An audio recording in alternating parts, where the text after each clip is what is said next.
how to fix FaceTime camera not working. So I'm going to show you a few things that you can do. Open up the settings on your iPhone, and here we'll just search for FaceTime. Now you want to find and click on the first option here. Uncheck FaceTime at the bottom. Wait for a few seconds, and then you want to toggle this back on. Now, once we have done this, what we want to do is go back, and this time we'll search for messages.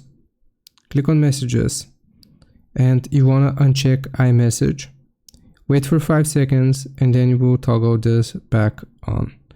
Alright, so once we have done this, it's gonna activate. We can go back, and the third thing that you can do is check if any other applications are using your camera. So you want to close all of the other applications which you may have open on your iPhone, and basically make sure nothing else is using your camera. And if it still doesn't work, the last thing that I can suggest doing is restarting your phone. So at the top you will click on the power button, and you want to restart your phone, and that should fix the issue. I hope this helps. Leave a like and sub. I'll see you next time.